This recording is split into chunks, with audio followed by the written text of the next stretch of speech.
Ladies and gentlemen, my name is HMK. I'm currently live right now. Welcome to the initial analysis and theory crafting to the new trailer of The Legend of Zelda Breath of the Wild 2, now officially named The Legend of Zelda Tears of the Kingdom. All right, I shall have more videos out when it comes to this amazing new trailer. And we got box art, we got a date, we got art, we got all that good jazz. So right now, we're going to take our initial steps in trying to figure out what is going on, but I'm just saying right now, I got mad Twilight Princess vibes. So let's take a look, because it's in a book, A Reading Rainbow. All right, actually, I think it's better if I do this instead, so I can isolate the trailer. All right, so we're gonna do this instead. Everyone say hi, YouTube.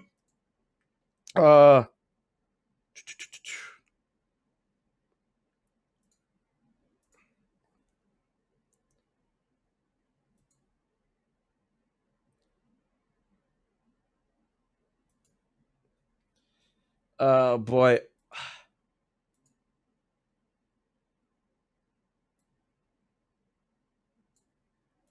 All right, there we go. All right, let's do this.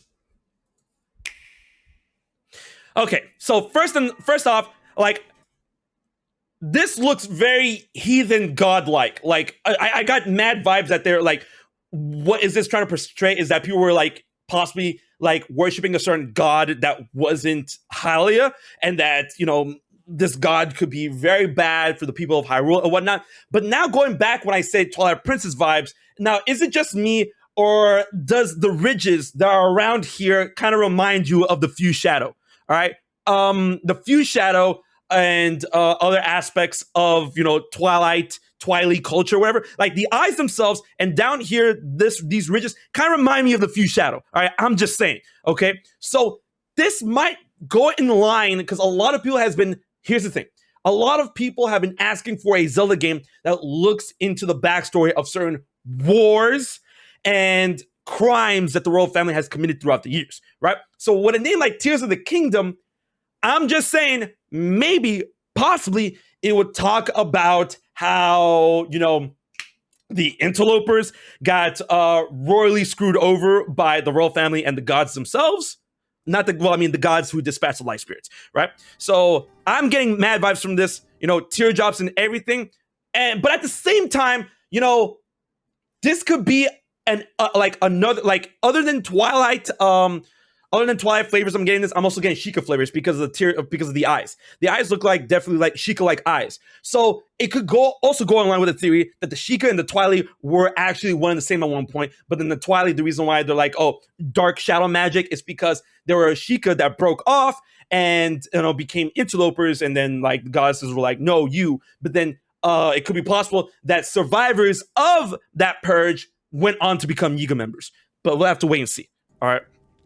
So that's what I'm getting. I'm getting those mad vibes. Whew. And then here we have a war. Obviously, like, these red outlines, I feel like, you know, represents malice. We have moblins, bokoblins, and then we got dead humans, right? So it seems like this war is going, like, seeping in against humans, Hylians, humanity as a whole, whatever, and that these monsters are empowered by malice, going after the Hylians, going after the humans. And like, so far there hasn't been that much like context to a war that's done that, other than, if you want to go into it, the imprisoning war, because the imprisoning war is what like not the imprisoning war, but like, you know, facets that led into the imprisoning war and the war before that. Because when people went after the Triforce into the Sacred Realms, you know, following the secrets, like, oh, I want a Triforce, I want a Triforce, I want a Triforce. They go into the Dark World, and then Ganon's malice within the Dark World transformed people into monsters. They could have been transformed into bokoblins and moblins, and then they came out of the void and started attacking Hyrule, and then that's what led to the imprisoned world. Like, all right, now we gotta lock all this shit up, right? So maybe, Tears. What if Tears of the Kingdom is literally all the Tears of the Kingdom, in which we learn all of the backstories of all of the most important wars in Hyrule? We learn of all the Tears of the Kingdom. Because, the first thing, the heathen god, that could have been the Interloper War. This could have been, like, attributed to the Interloper War. This could have been attributed to the Imprisoning War.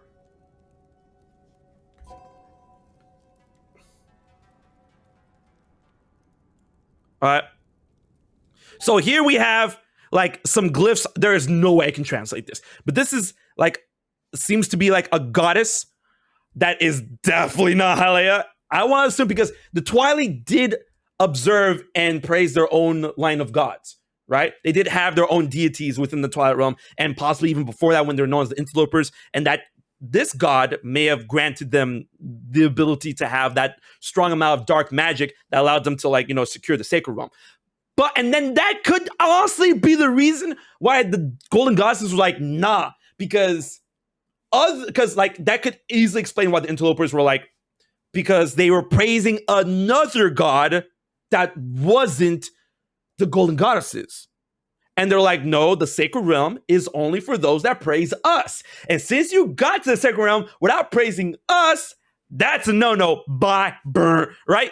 That could have been a reason to that. All right. But it definitely seems we got 7, like the whole notion of 7, maybe 7 stages, the 6 stages, 1, 2, 3, 1, 2, 3, and then at the top, you know, the 6 stages of the elements: light, shadow, fire, water, spirit, and forest. And then the 7th stage to rule them all, you know, at all times it's Zelda, right? Or Zelda's outside of that, you know, from A Link to the Past, Link Between Worlds, whatever. Now this, okay. This can either be Ganondorf, like being like, you shall be chosen to house the curse of demise, or from where we see here, this could be a Sheikah, because that's definitely like the Sheikah, like eye makeup or whatever, and then the long hair, and maybe that could go in line with the idea that Ganondorf, or there was a Sheikah that housed the spirit of demise before Ganondorf, and then that would be so fucked up, guys. How fucked up would it be that a tier of the kingdom, like one of the tiers of the kingdom, like how messed up would it be is that if Ganondorf wasn't the original host of demise. The original host of demise, which was all he said was an incarnation of his hatred. And of course, Ganondorf looks like demise, but all demise said is that an incarnation of his hatred shall be in the cycle, right? What if the original incarnation of demise was a Sheikah, but the Sheikah and the Hylians weren't down for that, so they did something to transfer the curse from the Sheikah and Hylian tribe over to the Gerudo tribe, like eternally fucking them over, thereby being tiers of the kingdom.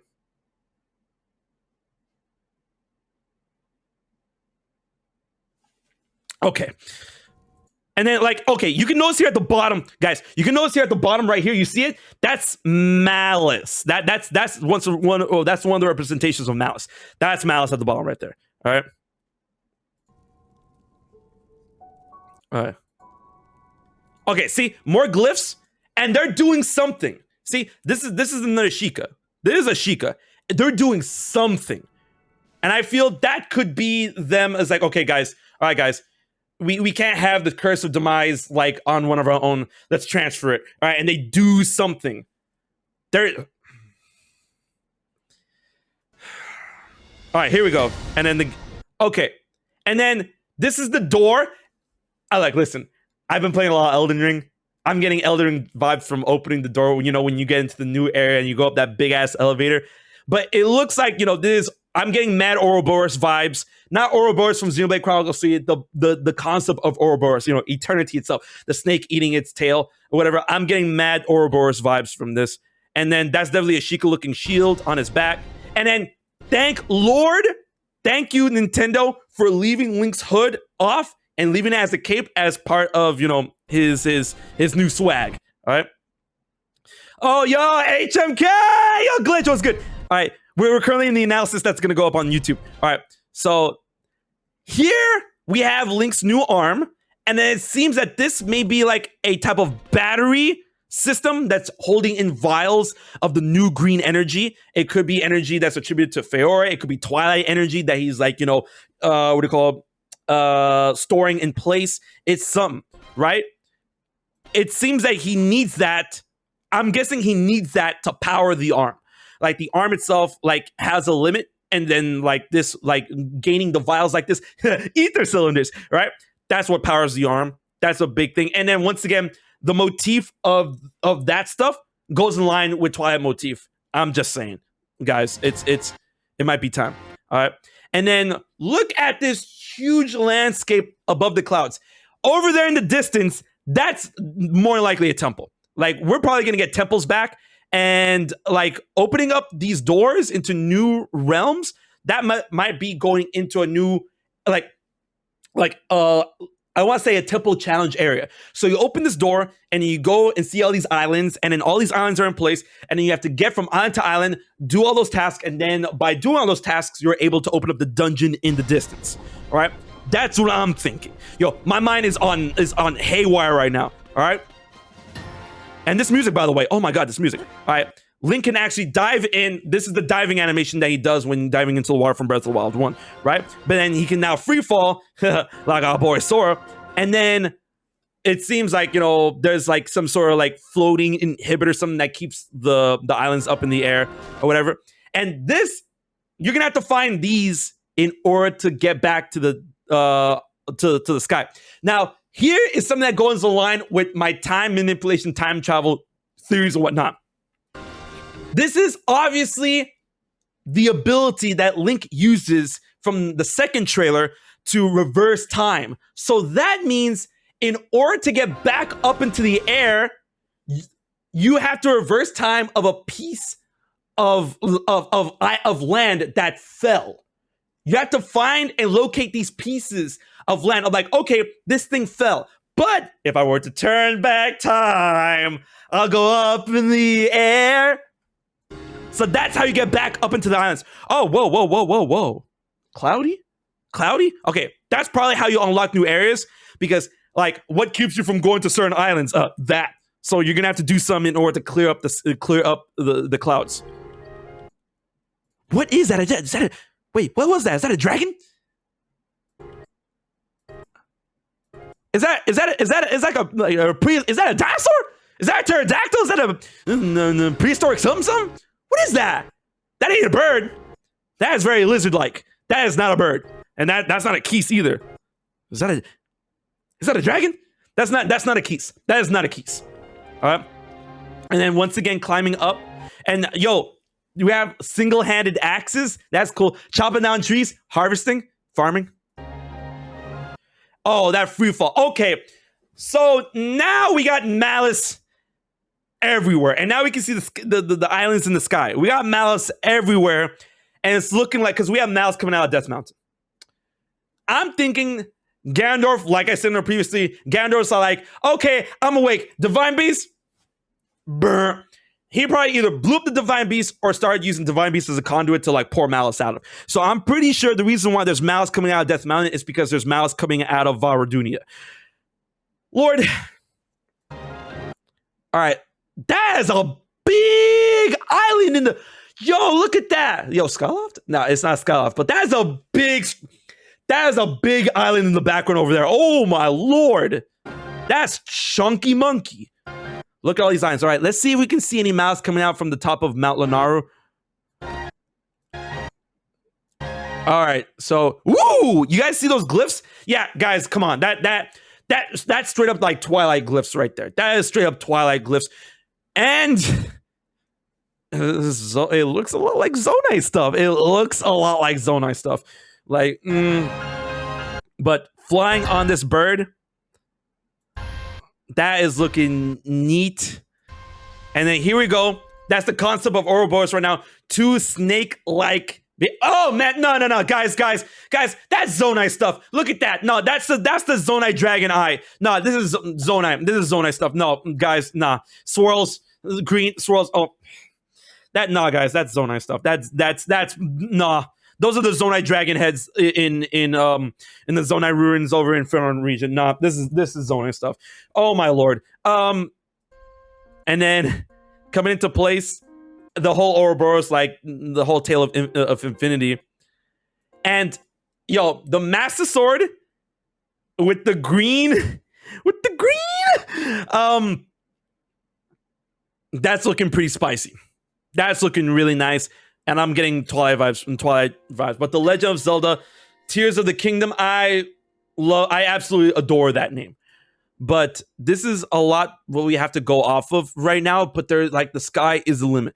But now that the game is coming out in May 12th, I feel it's time for us to actually start the hype in terms of pictures or whatnot. We got box art, guys. We got box art. That's insane. That is actually insane. And I love it. So thank you so much for coming on out to my initial analysis of The Legend of Zelda Tears of the Kingdom. I hope you had a good time with that. And now the video is going to end here. Now, be sure to subscribe. Subscribe. All right, did you subscribe? Thanks. I appreciate it. It helps me. All right.